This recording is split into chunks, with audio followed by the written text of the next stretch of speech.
Agradeço ainda aos sobreviventes que ainda estão aqui até ao fim. Já foi um dia longo, uma apresentação espetacular, espero que possam também. O meu nome é José Manuel Barbosa, eu sou doutorando aqui nesta universidade, estou a trabalhar na área de sustentabilidade e além de ser ativista do movimento Zeitgeist, trabalho também num projeto chamado Tema, trabalho não, sou voluntário. E é um projeto para a construção de uma cidade sustentável, eu vou já explicar mais à frente. Mas já me disse que vou falar um bocado da situação em que estamos, um bocado paralelo com a apresentação de Ricardo, muito boa. Eu agora vou dar uma visão um bocado mais com números e uma abordagem mais científica para nos assustar mais um bocadinho. Okay? Então, a espécie humana, já há outras previsões, tem cerca de 200 mil anos. E a população, o número de habitantes da espécie humana no planeta foi sempre muito estável ao longo de milhares de anos. E de repente, num pescar de olhos na vida cosmológica da Terra, que tem 3.500 milhões de anos de vida, e a Terra tem 6.400 milhões de anos. Ou seja, nós, em uns anos, já éramos 1.000 milhões de pessoas e em pouco mais de 100 anos duplicámos. E de volta, em menos de 100 anos, nós chegámos dos 2.000 milhões de pessoas e em 2011 chegámos aos 7.000 milhões. E esta é uma das principais razões que nós estamos aqui hoje, porque é que há tantos problemas. Ou seja, se nós temos tanta população e continuamos a viver à luz das regras económicas que nós estabelecemos, que foram úteis na altura da Revolução Industrial e agora já não são mais úteis, ou seja, o ambiente está deteriorado, a sociedade está deteriorada e está tendencialmente a piorar. E por isso nós vemos problemas na água. Esta semana não, há 15 dias, saiu um estudo de que até 2050 o peso dos peixes em todos os oceanos vai ser tanto como o peso do plástico que existe nos mares. Isto, se não assusta ninguém, devia assustar, porque os mares são os principais captadores de dióxido de carbono e produtores de oxigênio, não é só nas árvores. E além de que nós nos alimentamos dos peixes que vivem naquela água poluída, que nós estamos, é suicida, não é? E em termos do solo, nós também estamos a poluir, estamos com este crescimento infinito, com esta procura de lucro e consumo desenfreado, estamos a extrair minério infinitivamente. Acho que foi no final do ano passado, temos aquele desastre no Brasil, em que uma barragem de uma mina destruiu-se e contaminou e matou, destruiu ecossistemas inteiros. Ou seja, o solo está poluído, agora até os bebés que já nascem já têm problemas de população à nascença. Isto é gravíssimo. Em termos atmosféricos, nós vemos cada vez mais notícias sobre o aquecimento global.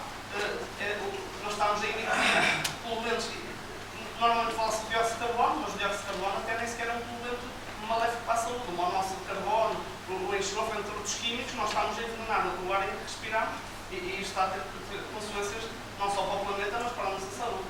Em termos de biodiversidade, o desastre ainda é maior, porque nós estamos com base no lucro, é sustentável economicamente. Quem disser isto não percebe o que está a falar, não existe sustentabilidade económica. Nós estamos a destruir florestas completas por causa da madeira, para plantar monoculturas, que seja de cana-de-açúcar ou de milho ou outra cultura qualquer, e destruir totalmente o ambiente natural. E quem pensa que a biodiversidade não é importante, usava o exemplo das abelhas. Em Portugal já era uma espécie em risco e agora ainda é mais com a invasão da abelha asiática, que já devem todos ouvir falar. Vespa asiática, sim, desculpe. Que é uma espécie invasora e está a matar as abelhas, que é o principal polinizador. Se nós ficarmos sem abelhas, imaginem o que é não ter árvores e flores e oxigênio também. Ora, em termos de alterações climáticas, nós também já todos vimos as notícias nos telejornais, o clima está cada vez mais instável, os furacões são cada vez mais fortes, as inundações piores e, por outro lado, as secas também são cada vez mais graves. Há quem diga que o desastre na Síria, que já vem de 2006, de uma seca de 6 anos consecutivos sem chover, que fez as cidades as pessoas moverem-se do campo às cidades, porque a cultura acabou e daí veio a revolução social. Ou seja, as alterações climáticas são gravíssimas e são mais importantes que aquilo que às vezes imaginamos. Ou seja, isso é um nível ambiental, as coisas estão mal, a nível social ainda são piores. Ou seja, nós estamos aqui cada vez mais, aliás, nós já falámos aqui, o Ricardo, todos falaram aqui, em termos sociais estamos muito mal. Ou seja, nós, além de estarmos mal, nós revoltámos, não é? O António Fernandes falou disso muito bem. Nós estamos a ter manifestações, aqui é uma fotografia da Marcha do Clima, que foi aqui em Braga, e nós não vemos consequência disso. O povo fala e não se sente ouvido, não se sente que os políticos nos representam sequer.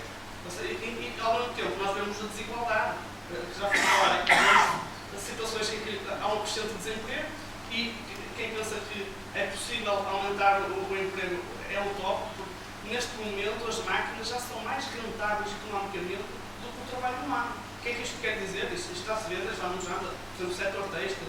As máquinas, os empresários, em vez de mandarem a produção para a China, já é mais economicamente viável para eles para um robô produzido aqui em Portugal. Ou seja, o desemprego aqui nunca vai diminuir. Será tendencialmente aumentado e não é uma utopia daqueles que defendem o não trabalho, é uma realidade inevitável. Ou seja, um tipo de exemplo, esta fila aqui é para a sopa dos pobres no Porto. Ou seja, isto é uma realidade que nos afeta a Portugal. Às vezes há muita gente que prefere olhar para o lado, mas isto está a acontecer. E o modelo económico, como nós já vimos, não resolve, aliás, é a causa. O Ricardo e o professor António Carlos também já falaram. E a política também não resolve porque o capitalismo não anda. Ainda há pouco tempo tivemos aqui um debate nesta universidade em que fomos honrados pela professora da Mariana Montaga, que se falava precisamente da nacionalização ou não de alguns serviços ou a privatização. E não é possível. Há gente que diz que o Estado podia apenas regular, mas o Estado está, como nós aqui já todos dizem na gíria, está minado do poder económico. Ou seja, as empresas estão lá representadas e não nós. Pronto. E para onde é que vamos? Se os problemas são graves, eles vão aumentar porque a população mundial está a aumentar. Porque nós até 2050 vamos aumentar, isto é uma estatística, não é? As previsões valem que valem, mais 2.500 milhões de pessoas neste planeta. Ou seja, se nós continuarmos a consumir ao ritmo que estamos, há metais preciosos que estão a acabar, há compostos químicos que a extração dessa é mais difícil. Eu não estou a falar de petróleo, estou a falar de metais, de minerais. Ou seja, a mineração, este vai ficar cada vez mais caro, estes elementos que nós agora, por exemplo, quem tem um telemóvel e ele estraga-se um bocadinho, quer comprar um novo, às vezes nem é preciso estragar e vai tudo para o lixo. Isto é totalmente destrutivo. E como nós vemos aqui, a população vai aumentar, mas não é rural. Aquela linha horizontal até 2050 é a população rural e a população urbana é que vai aumentar. Ou seja, a população urbana é aquela que tem mais consumo, é aquela que tem mais impacto ambiental. Ou seja, o impacto ambiental agora vai aumentar ainda exponencialmente. E se nós aliarmos isto à falta de planeamento urbano sustentável, há gente que diz que existe planeamento urbano, eu digo que não existe. Porque se houvesse planeamento, havia um plano para um futuro que funcionasse, uma sociedade sustentável, que nós pudéssemos dizer, se nós atingirmos isto, ou se nós quisermos encaminhar para aqui, a transição é constante, não é? Mas se nós encaminharmos para aqui, nós estaremos bem. Não. O que se significa nas cidades, nas câmaras municipais, nas outras freguesias, é remendos urbanos. Quer dizer, no sentido proibido, não é que se alita uns parquímetros, não sei quem marcou, mas não há um plano, é apenas ações individualizadas, não há uma visão holística do que deve ser. Ou seja, é urgente desenvolver soluções de sustentabilidade. No entanto, há muita gente que não sabe o que é sustentabilidade. Ainda há bocado disse que, por exemplo, já ouvi políticos disse, mete-me assim um bocado de raiva, de falar de sustentabilidade económica. Eles não estão a falar disso, estão a falar de sustentabilidade económica do bolso deles, ou dos grupos económicos deles. A sustentabilidade trata-se, na verdade, de nós termos um sistema que perdure, que nos possibilite sobreviver neste planeta. E há uma relação, uma definição muito famosa do relatório de Brundtland, que foi a ministra da Finlândia, que participou na Cimeira do Rio, no relatório do nosso futuro comum, já de 87, que diz que a sustentabilidade é satisfazer as necessidades da geração atual sem prejudicar as possibilidades das gerações futuras de satisfazerem as suas necessidades. E esta definição funciona, é bela, só que tem um problema, é pouco descritiva. O que é que acontece? Os governos olham para aqui e dizem que é muito bonito e também não fazem nada. Porque não diz para fazer nada. Isto não diz como é que se deve ser. Ou seja, então eu pessoalmente, meto aqui as mãos no fogo para esta definição, acho que a sustentabilidade deve primar por garantir a qualidade de vida da população, a 100% da população. Não só alguns beneficiados, não só uns privilegiados, a 100%. E depois de garantir essa qualidade de vida, vamos então ser eficientes no uso de recursos que o planeta nos fornece. Sejam recursos minerais, biológicos, entre outros. Ou seja, é importante que as pessoas percebam que a sustentabilidade não é proteger o planeta ou os animaizinhos, como às vezes rolam-se esse rótulo ou os animais ou das plantas. Não, trata-se de defender-nos a nós próprios e das gerações futuras. Quer dizer, eu como pai agora não me preocupo mais com isso. Ora, então surge uma pergunta: existem soluções para um futuro sustentável?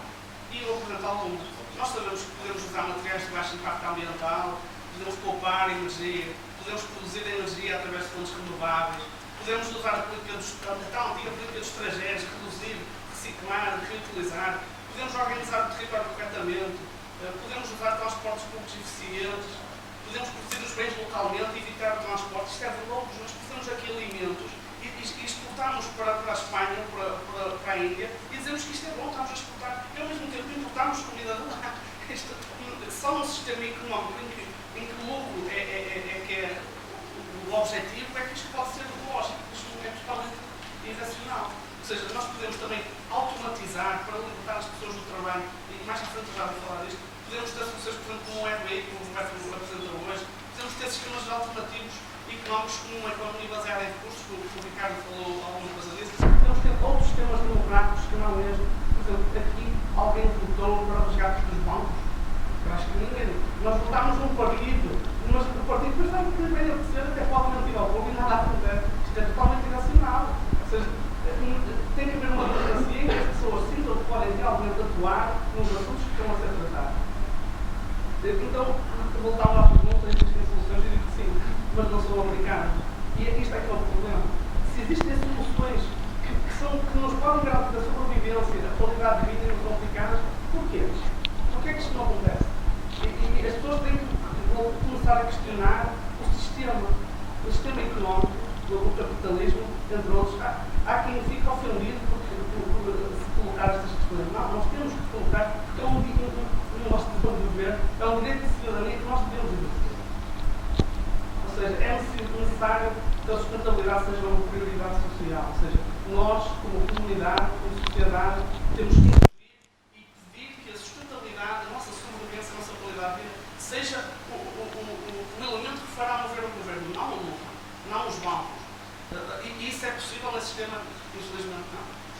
Infelizmente não, porque nós estamos presos na armadilha socioeconómica, já foi aqui falar de Portugal. Ou seja, nós trabalhamos, comemos e dormimos e pagamos as contas com o salário que ganhamos e pensamos que somos livres. Nós somos falsamente livres. Acho que é capaz de ser pior esta escravidão não declarada do que a escravidão declarada. Porque ao menos eles sabem que são escravos e nós pensamos que não somos. Então, este projeto de tema surgiu precisamente disto, surgiu nas comunidades online, surgiu através do movimento Zeitgeist, do projeto Vênus, e nós temos um vídeo online explicativo, eu vou passar este vídeo e depois vou explicar melhor. Se conseguir.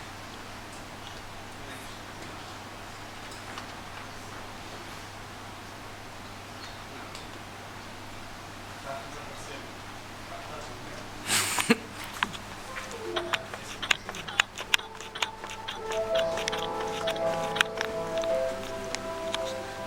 Based on the decisions we have taken over the last few centuries, we've managed to design a system that neglects sustainability and social well-being in favour of economic growth.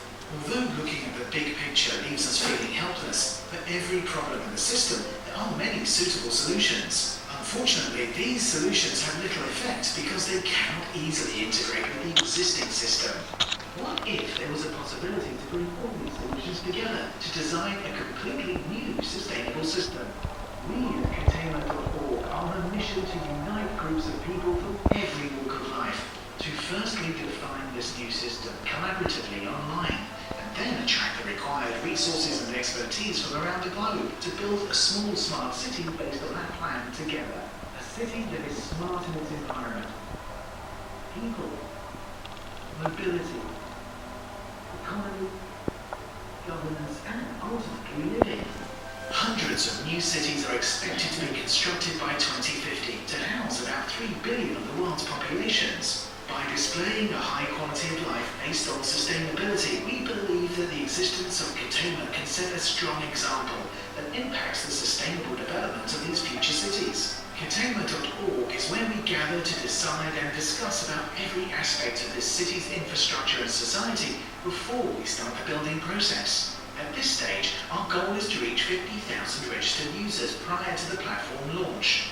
We need you to join us and help us by spreading the word, getting involved, following our social media channels, and inviting others to do the same.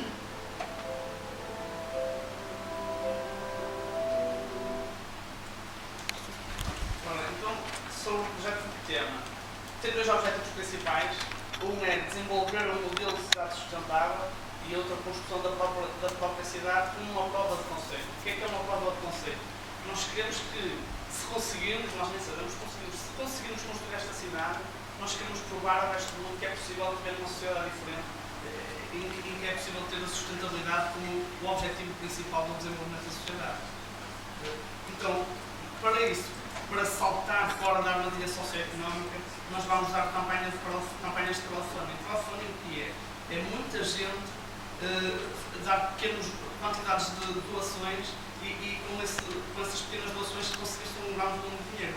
Isto parece sim um bocado utópico, mas em 2014 o desenvolvimento de um jogo de computador, uma empresa conseguiu ganhar 86 milhões de dólares.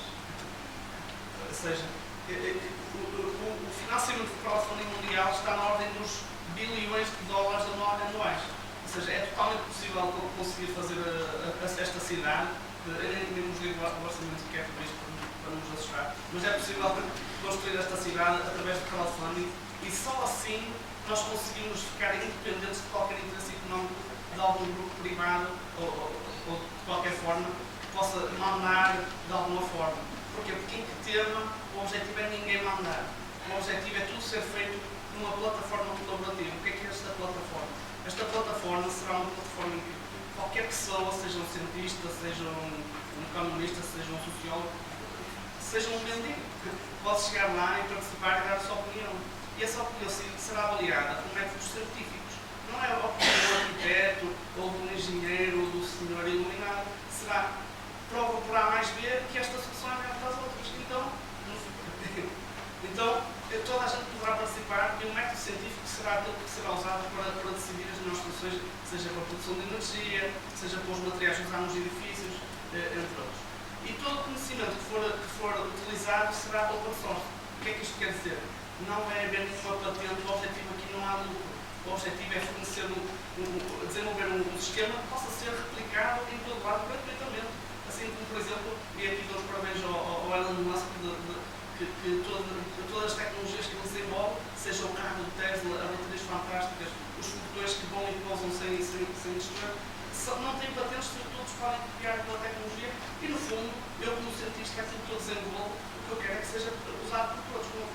Há quem queira lucrar, é óbvio, mas o nosso objetivo aqui é que toda a gente possa usar gratuitamente.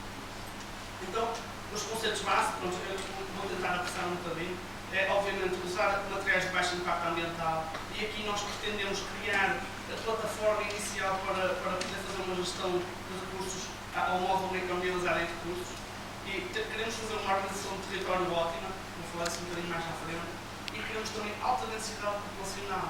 Há gente que quando ouve falar de tema pela primeira vez, associa logo àquelas ecovillages que vão viver para o meio de uma montanha, de uma zona rural e vão viver da agricultura sem subsistência. Isso é tudo muito bonito, mas não é sustentável por um motivo. Nem toda a gente pode viver assim, um mundo não tem área suficiente. Ou seja, nós precisamos nos concentrar em cidades, quer queiramos, quer não. Agora, é claro que eu próprio mudei de casa de uma cidade para uma zona mais rural, porque as cidades são muito desconfortáveis. É trânsito, etc. Ou seja, e se nós conseguíssemos ter uma cidade em que não houvesse esses fatores de desconforto? Ou seja, não houvesse ruído, entre outros. Então nós queremos 100% de transportes públicos, elétricos e autónomos, ou seja, assim, todo o tráfego, nós não temos caixa sequer tráfego, é zero tráfego. Até as necessidades de viagens vão ser diminuídas, porque o trabalho vai ser feito mais por computador. Nós queremos aumentar a automação. E às vezes as pessoas falam, o que é que as pessoas vão fazer? Vão fazer tudo o que quiserem. Por exemplo, há quem diga que as pessoas vão ficar preguiçosas, até isso é um argumento usado contra o primeiro classe condicional. Na Suíça fizeram um estudo, e eles, aliás, eles vão referindo agora ao primeiro classe condicional, só 10% da população é que não vai trabalhar. Qual é o mal disso? Qual é o mal disso? Se as máquinas já fazem tudo o que nós podemos, o que nós precisamos, todos os recursos, se as pessoas vão trabalhar, vão ter tempo para trabalhar no refúgio, na Amnistia Internacional, ajudar os próximos. Isso é um paradigma totalmente diferente. Ou seja, nós temos mais coisas, 100% de alimentos produzidos localmente, 100% de energia renovável, pronto, já lhe falei de automação, existência de áreas verdes e locais de lazer em grande quantidade. Pronto, o objetivo é não promover a qualidade de vida e isso é possível. Então, com isto, nós vamos querer uma coisa muito maluca, que é a educação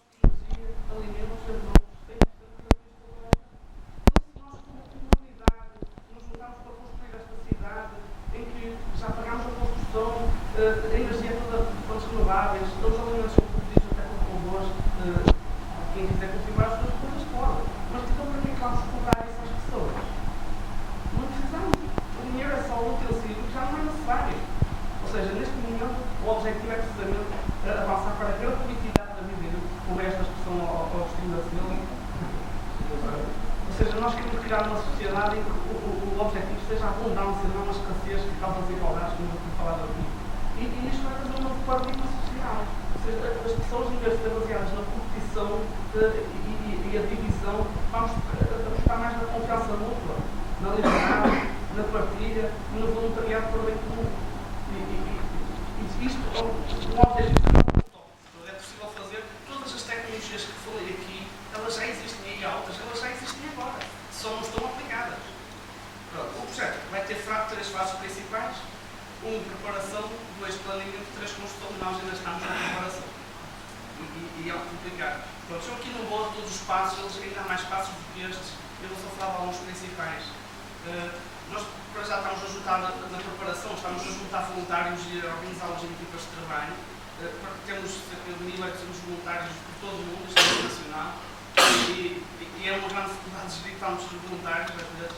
E pronto, adiante, então vamos lançar um novo website brevemente, que será um grande avanço para nós, e vamos lançar uma campanha de crowdfunding preliminar para pagar salários a pessoas para trabalhar full-time.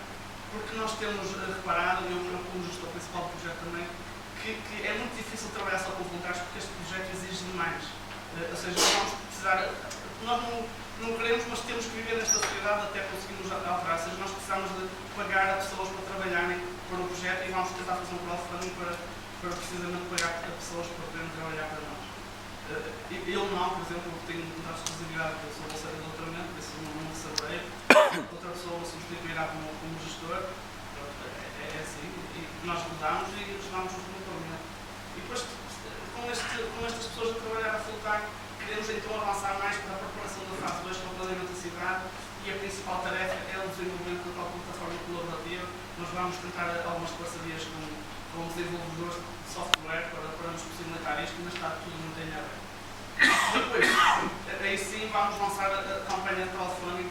Isto ainda está um bocado por decidir se vai ser já para a construção da cidade ou se vamos dividir em uma crowdfunding para o planeamento da cidade e outra para a construção.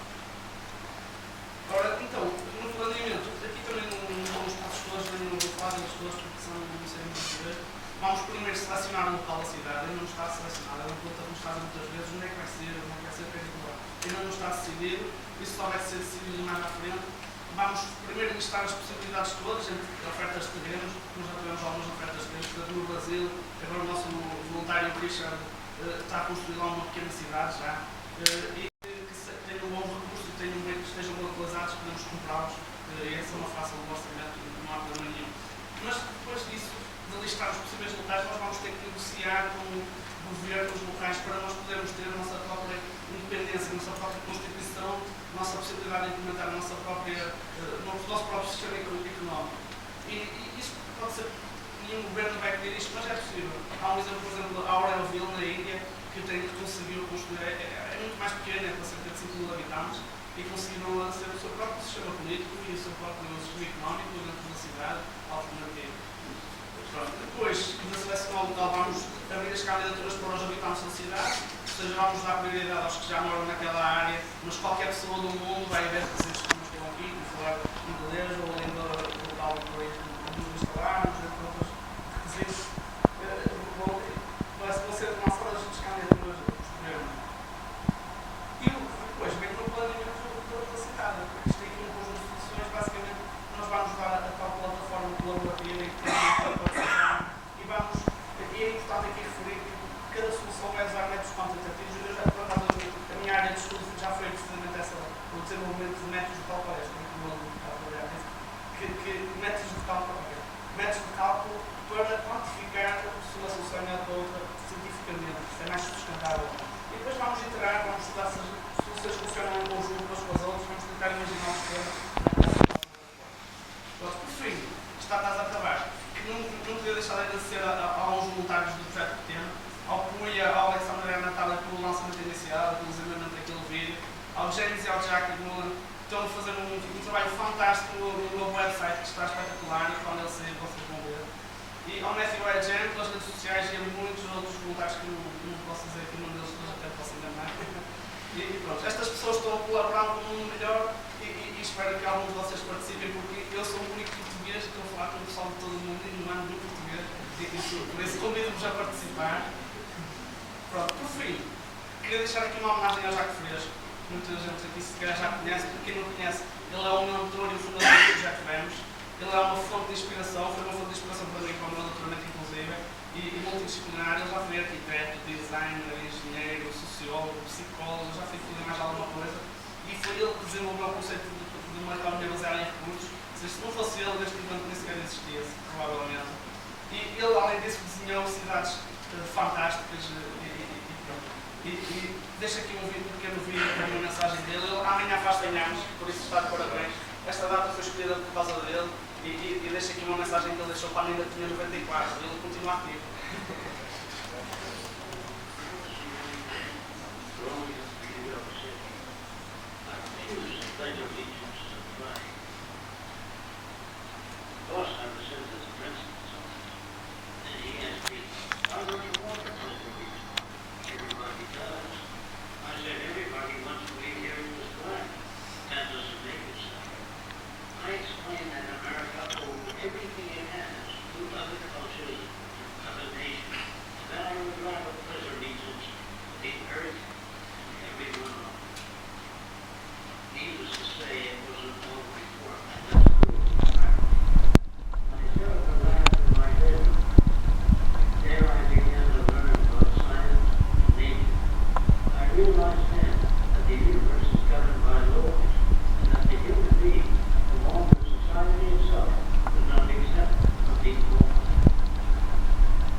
A minha fundação